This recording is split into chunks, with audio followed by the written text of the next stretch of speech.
My name is Harold Goodman, and today I want to talk with you about my experience with Michel Thomas. I was with Michel Thomas for about 10 years, and I specifically was studying his way of being able to teach, his method, the Michel Thomas method. And as far as I know, I'm the only person he ever taught this to. Now, initially, when I met Michel Thomas, I was somebody who didn't believe I could really learn to communicate well in a foreign language. Like some of you, at the very beginning, I had studied languages in schools and different places where I never really learned to communicate as a result of all of that study. So one day I received a magazine in the mail, the Jerusalem Report, and it was the issue of August 11th, 1994. There was an article in this magazine entitled The Language Master. And since I had been fascinated with languages ever since I was a young boy, I began to read it, and I was shocked to discover that this was a story about a man, a teacher, Michel Thomas, who claimed to be able to teach anybody to communicate in a foreign language in a week or two. Now, frankly, this seemed crazy. I had never heard of such a claim by anybody. But I read the article more, and it said that he was a Polish Jewish man who during the war had been in concentration camps, lost his family, after the war came to the United States, and he taught foreign languages in California to make a living. They gave some names of people who had studied with him. One of them was a woman at the European Institute in Washington, D.C. I immediately got on the phone and I called her. And I said, "You're mentioned in the article about Michel Thomas. Is it true that he taught you 2 languages in record time?" She said, "Yes, he taught me French and he taught me German." "Had you ever studied them before?" "No, not really." "And what was the result?" After 1 week of studying with Michel Thomas at his center in New York City on 5th Avenue, I was able to do a live television broadcast in French, in France, with no editing, nothing. It was totally live, and I was totally comfortable, and I was absolutely able to express myself in complicated topics. And I also learned German from him and was able to do other things like that. And I was kind of amazed. And there was another person also who was mentioned, and I contacted that person.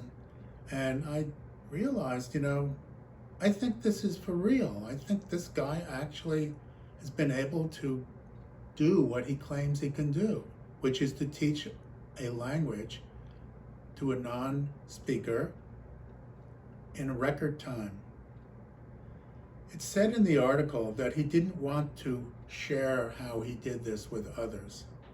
At this point, he was already around 80. And I thought to myself, well, I really would like to learn what he does, if for no other reason than out of my own personal curiosity. And maybe I too can use this method to learn languages. So what I did was I sat down and I wrote him a letter. Now, I'm a physician, and I wrote it on my letterhead. And because it mentioned that he was Jewish, I included some words in Hebrew and Yiddish. I thought that might get his attention. And then I waited, and nothing happened. After about a month, my secretary, as I was coming out of the treatment room, seeing patients, she said, "Oh, by the way, there's someone calling from the office of a man in New York, Michel Thomas. Do you want me to take a message?" I said, "No, don't take a message. I want to talk to them right now. Don't hang up." I rushed to the phone, and it was Michel Thomas's secretary. She said, Mr. Thomas has received your letter and he would like to speak with you. I thought, great. We made an appointment and I spoke with him. He was very nice, very easygoing. And I later found out that he was actually feeling me out. He was reading me because he was an intelligence officer during the war. And finally, after we talked for a while, he said, why don't you come to New York and we'll meet? And we can talk about whatever you want to talk about. So I said, fine. I made an appointment to come on a Sunday morning to his office at 156 Fifth Avenue in New York City. Now, I was so excited that this was happening that I actually came on Saturday. I didn't want to even have the possibility of anything going wrong. And on Sunday morning, I took the bus in from where I was staying and I camped out at his door. I literally was sitting in this empty office building, Fifth Avenue. Now, New York City in those days, on Sunday at 10 o'clock in the morning, is deserted. There was maybe one or maybe two people in the building downstairs. I had to sign in. But I went upstairs. Our appointment was for 11. And I waited. He never came. I was so bummed. I was miserable. I had made this long trip. I had written this letter and everything else, and the guy never shows up. But luckily, I had asked him for his personal phone number. This was a time when people gave out personal phone numbers. This was before cell phones. And so what happened was, he answers the phone. Now, Michel Thomas was a night owl, so he was used to staying up late and sleeping into the morning. And I told him, hi, my name is Harold Goodman. He said, who are you? I don't know you. And I said, actually, Mr. Thomas, you do know me because you made an appointment to meet with me today in your office.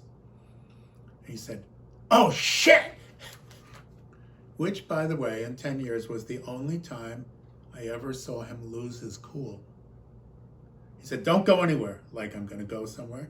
And he said, wait for me. And I waited for him. And a taxi pulls up, screeches, and the door is thrown open. And this short guy who has water dripping off of his hair, he obviously had gotten out of a shower, is running towards me. He said, you're Harold Goodman? I said, yeah. He had an enormous smile on his face. We shook hands. We went upstairs to his office. We talked for a while. And then he said, let's go for lunch. We went for lunch at a little restaurant nearby that he used to go to. As we're having lunch, he said to me, our waitress is Polish. And I said, oh, you're from Poland. You know Polish? He said, it's my native language. I said, why don't you speak Polish with her? And he said, since the war, I have never spoken Polish. Because of what was done to my family in Poland. However, it's also a good policy not to let people know any more than they need to know. Again, the intelligence officer coming through. And again, the man who survived 3 concentration camps. So he said, let's go back to my office. And we went up there. We had been talking all morning about what he does and so forth. And he told me, basically, what was written in the article. That the major thing about this method is to diffuse tension, to get the student really relaxed. And that was it. But that didn't help me understand what he was doing and how he was doing it. And furthermore, you have to remember, this was before there were any courses available for public consumption, like the audio courses that are presently available. None of them were available at the time. I literally didn't know what this man was actually doing. I had no evidence of what he was doing. He told me he had tape record of lessons, but he wouldn't let me listen to them. We sat down in his office, and he said, you know, the only way you're ever going to understand what I do is if I do it with you. I said, fine. And he said, I'll teach you a language. What language do you want to learn? I said, well, and before I could answer, he said, you want to learn Spanish? You want to learn French? He said, I'll teach you French. I had had a year of college French, many years previous to that, but I couldn't communicate in French. I couldn't hold a conversation. So I thought, sure, we'll do it. And we began, and he started to teach me French using his method. Now, I must say that his method, for those of you who are not familiar with it, is to bring the student into the present moment. There's no testing, there's no writing, so there's no note-taking, there's no textbook, there's no examinations, there is no pressure at all. No pressure. And I enjoyed myself.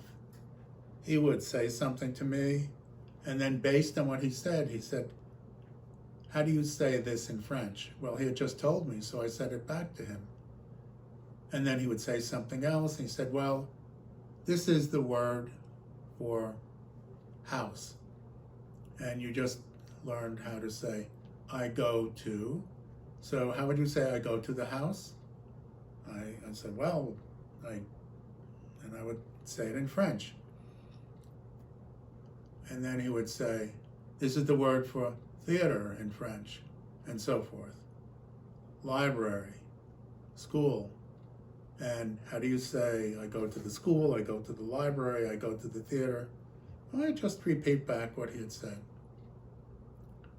Over the space of 5 or 6 hours, I was being transformed. I was able to communicate in basic French. And he kept going on without any notes. He had no notes whatsoever. Didn't refer to anything. Every once in a while, I would say something, and he would just pause for a moment and look at me. And I subsequently realized what he was doing is he was changing his strategy of teaching me based on the feedback, live feedback he was getting from me. No bathroom breaks.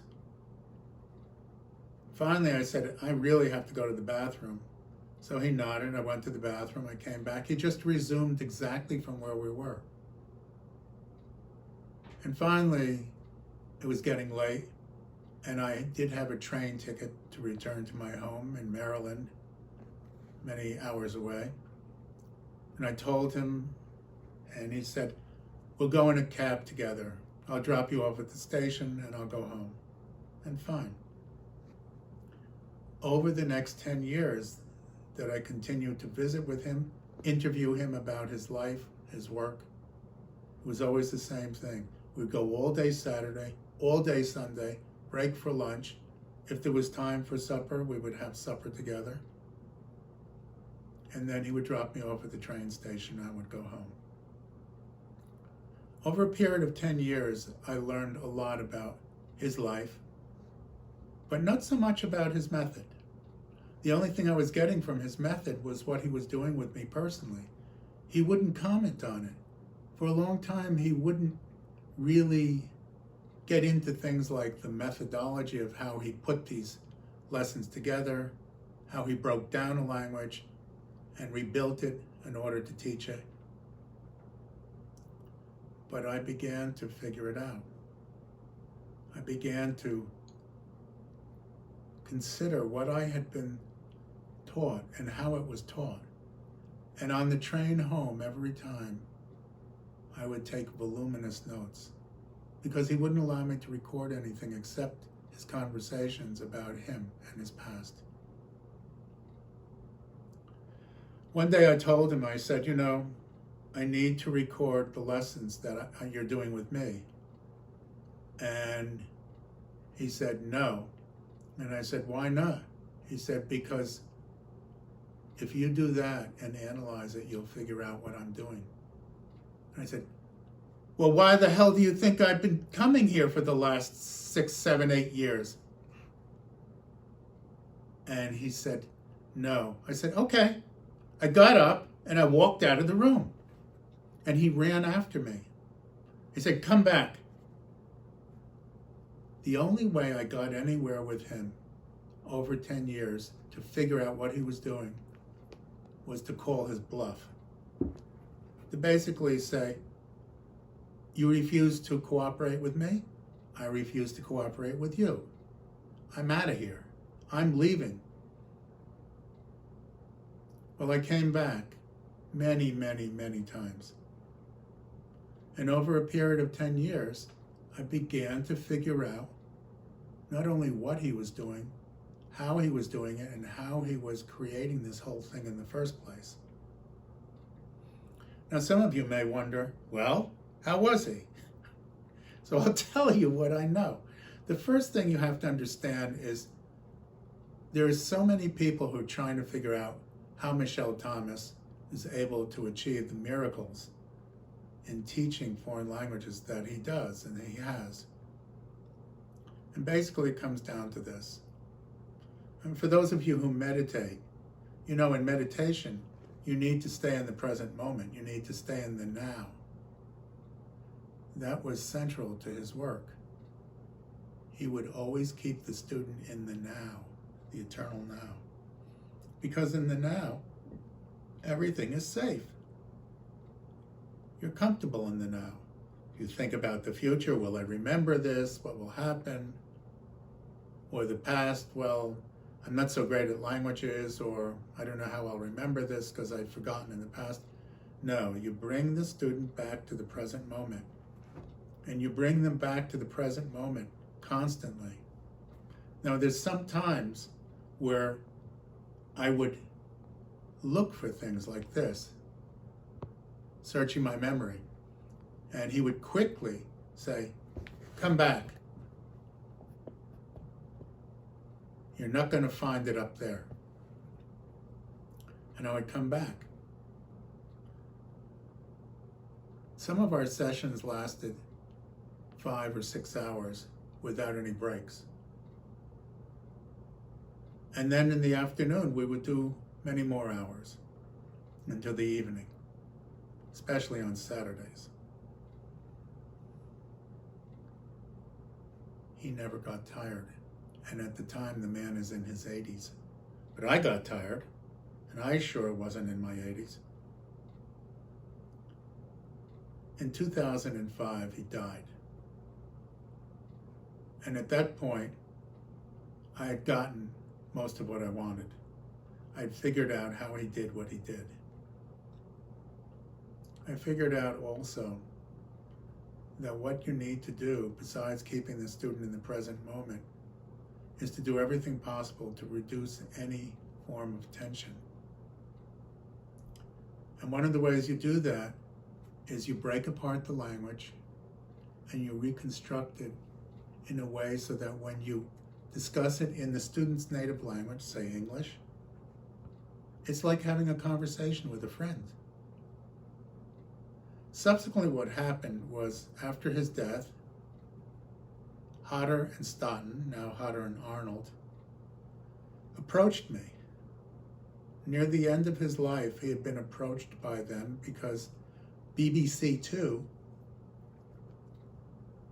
had a documentary called The Language Master, which the man who made it told me was directly taken from that article. Overnight, at that point, he became a sensation in the UK. The publishing company signed him up so that they would have some of his courses available, these famous courses that people had paid thousands of dollars to participate in. I studied the courses. I got ideas of what he was doing, but basically I had a pretty good idea up to that point, based on my own experience with him, of what he was doing. But I had never replicated it. I had never done it. And then the publishing company, through a woman named Rose Hayden, who had worked intimately with him for many years, was told that I was the only person he ever taught this to. They approached me. They asked me to do a course in Mandarin. I said, I don't know Mandarin. And they said, you know the method. If you can figure out how to teach a course in Mandarin according to this method, we'll give you a contract. I thought, a publisher coming to me offering me a contract? I'd be crazy if I didn't do this. But I thought, how am I going to present a course in Mandarin when I don't know Mandarin? And I thought, you're a resourceful guy. Make it happen. Well, what I did was I started studying all the resources I could find to learn Mandarin, spoken Mandarin. And I noticed they all had pitfalls. They all had problems. One of the problems is that none of the students taking these courses were able to communicate in Mandarin. And I thought, well, that certainly is a lousy product. Imagine producing a product where you're going to teach somebody to communicate in a language and following the product they can't. Following use of the product, they're unable to communicate. And I thought, Michel Thomas did much better than that, and so can I. So I studied all of these different courses. I broke it down to all the different patterns of Mandarin Chinese, spoken Mandarin Chinese. I figured out the basic number of vocabulary words and which ones they were, because, you know, vocabulary and the most frequently used vocabulary varies by every single language. So it was very different, say, with Basic English by Ogden, which has 850 words, in which he said, and I think it's true, that you can communicate up to 20,000 words with these 850 words. You can communicate these concepts, Basic English. But you can't take that vocabulary of Basic English and apply it to Mandarin or Russian or Tagalog. So I figured out what was necessary for Mandarin. And then I got a native Mandarin speaker, a highly educated woman from Beijing. And she was the person who did all of the talking on the courses. I wrote the course. She checked it over to make sure that it was accurate. And then we recorded it, and Jing Tao did all of the pronunciation in Chinese. Now, some of you may know, Mandarin, like some other Asian languages, uses tones. So you have words in Mandarin, single syllable words, for example, and by changing the tone, it totally changes the meaning of the word. Now, Michel Thomas had never taught a tonal language, but now I had to do that. I created an entirely new system for teaching tones, which was so successful that sometimes students in the pilot trainings that we did before the actual official recordings, they could remember the tone and not remember the meaning or the word. And I thought, I have actually discovered something that works really well. It could be applied to other tonal languages too, obviously. Anyway, we recorded the course, what was called the foundation level. They've since changed the names. And it was wildly successful, got incredible reviews, people writing. I went to China, people say, you know, we're impressed that you were able to communicate in Mandarin and your tones are so good. Then they asked me to do a mid-level course and an advanced course. And truly, these 3 courses I did are a single course, not multiple levels. Anyway, so what happened with Michel Thomas is I realized he had figured out how people learn in the moment. And you don't have to remember anything any more than you have to remember what you had for breakfast this morning. If I ask you, what did you have for breakfast? You'll remember it. You weren't trying. There's no trying in the Michel Thomas courses. You're just having a relaxed conversation with somebody. And that's the way it all happened. The most exciting thing in my experience with these 10 years with Michel Thomas was when he was teaching me. He was teaching me French. And even though I had taken a year of college French, I could never have a conversation. I got very good grades, but I still couldn't have a conversation. And I would emerge from his office, and even though he told me, he said, don't practice, don't review, just, even if you show up next time and you've forgotten everything we did, I won't be at all surprised. Of course, I would come back and I didn't forget anything. But the excitement that I could actually do something that I never believed I was capable of doing, and in such a simple and relaxed way, just blew my mind. I couldn't believe it. And I kept saying to myself, this is the most amazing thing. I'm able to speak French. And I didn't do any homework. There's no textbook, there are no recordings, no practice, no examinations, just being with this man. Now, over the last 5 months, every week, I've been doing the same thing with 2 of my nephews. I've been teaching them modern Hebrew. I'm developing a course, a Michel Thomas approach to learning modern Hebrew. And I happen to know modern Hebrew very well. And this course is just a pure pleasure for me to teach. Now, my nephews both have learning disabilities.